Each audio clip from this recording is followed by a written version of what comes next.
La vape sans tête, épisode 5. La vape sans tête, épisode 5. La vape sans tête, épisode 5. Bonsoir à tous. Format relativement inhabituel et inédit de la vape sans tête.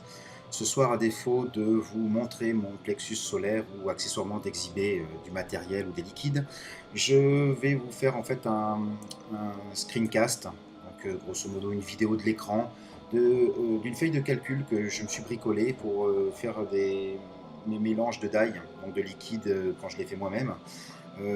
C'est uniquement et surtout à destination de ceux qui peuvent mélanger des bases, ou alors si vous rajoutez des concentrés, savoir un petit peu combien il va falloir que vous mettiez de concentré en termes de millilitres pour obtenir la dilution que vous souhaitez.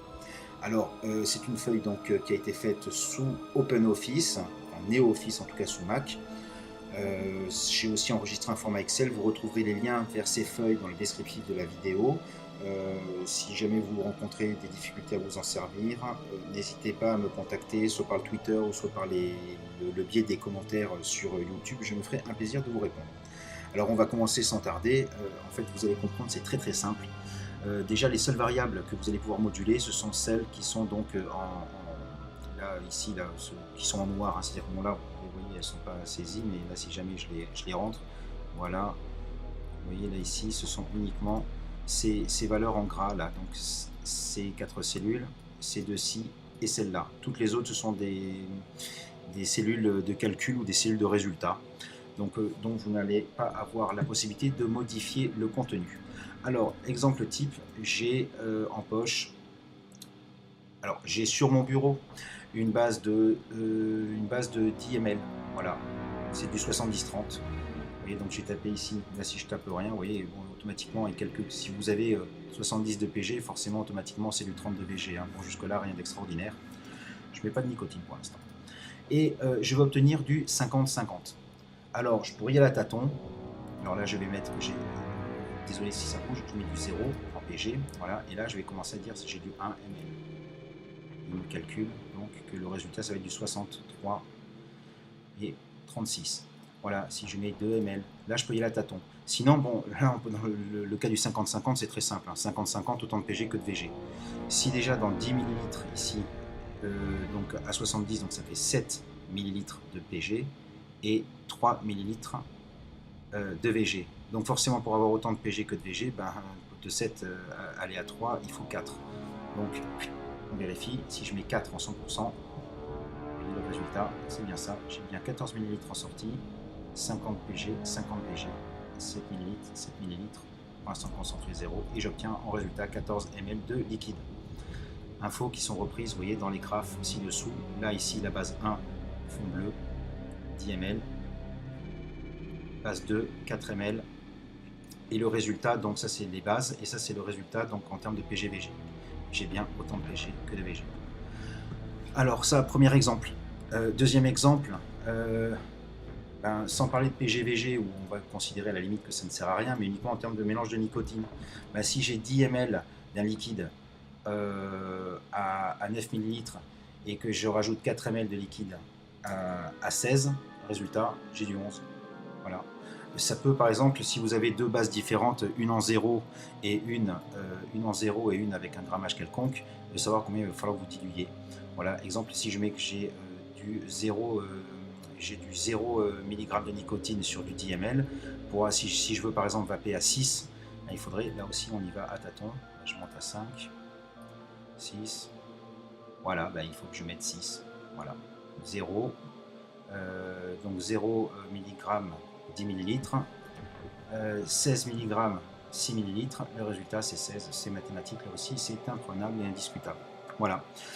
Troisième exemple, admettons que j'ai une grosse fiole de 120 ml et, excusez-moi, je recadre, voilà, j'ai une grosse fiole de 120 ml et je veux savoir combien il faut que je mette de base et de concentré. Alors là, on va commencer tout simplement. Je vais mettre 100 par exemple, je sais que j'ai dit 120, mais je vais commencer à 100, donc c'est du 70. Accessoirement, je dis que c'est du 9 mg, même si ça peut me servir pour mon calcul. Je n'ai pas de deuxième base uniquement. Et là, je dis que mon taux de dilution, c'est du 15. Donc là, à tâtons, pareil, je tape 15%. Donc 15% Ça me fait du 17 ml 65. Ça veut dire que le résultat en sortie, j'ai du 117. 100 ml de jus de base, 17,65 d'arôme, ça fait 117,65. Voilà, ben, je peux continuer à tâtons. Alors on y va. Si je mets 102, ah ben 102, c'est bon, ça cadre. C'est-à-dire donc en conséquence, si je veux produire 120 ml d'une base à 15%, il faut que je mette 102 de base. Alors c'est pas de base, hein, c'est de jus. Donc 102 ml de base et 18 ml de mon concentré pour obtenir donc un jus, 120 ml de mon jus à 15%. Voilà. Après, on peut combiner tout ça, du genre, voilà, j'ai 50, là j'ai 52, je repars toujours pareil avec ma base, et puis là aussi avec mon taux de nicotine. Voilà, donc si je mélange, je vais même temps dans le truc, on va être un peu bislard, histoire de, voilà. Si j'ai 51 ml en 70 pg, 30 vg, à 9 mg de nicotine et que j'ai 51 ml en 0 pg et 100% VG à 11 mg de nicotine, donc déjà pour la nicotine c'est facile, c'est la même quantité, donc on tape au milieu, on tape à 10 mg, le calcul est bon. Donc on a bien 102 ml en sortie, je me retrouve donc avec du 35-65, voilà, pour ceux qui veulent faire des gros nuages, et après donc je rajoute à ces 102 18 ml pour une dilution à 15%, et on obtient bien donc 120 ml résultat de sortie. Et là on voit bien ici les résultats, donc ça nous fait 17,2, excusez-moi, 35,7 donc millilitres de PG, 66,3 de VG, 18 de concentré. La somme de tout ça, ça me donne bien 120, c'est bien le résultat de ma cellule. Voilà. Et les graphes que vous avez en dessous, mes excuses, les graphes que vous avez en dessous donc s'adaptent automatiquement en fonction donc de toutes les valeurs que vous avez au-dessus. Voilà, écoutez, j'espère que cette courte vidéo, mais néanmoins sympa pour le format, en tout cas moi je trouve, vous aura été utile. Je vous rappelle que c'est un total travail sans aucune prétention.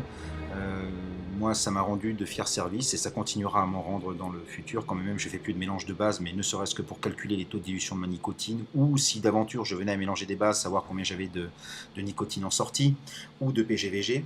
Voilà, donc bon, c'est un petit outil sympa qui vous exonérera de la gomme et du crayon et de la feuille de papier, et surtout de faire des règles de 3, puis savoir qu'en faire pour faire tous ces calculs fort pénibles. Voilà, je vous souhaite une bonne fin de journée. Je vous remercie d'avoir regardé cet épisode 5 de la vape sans tête, et comme à l'accoutumée, je vous souhaite de vaper bien, mais de vaper sain. Salut!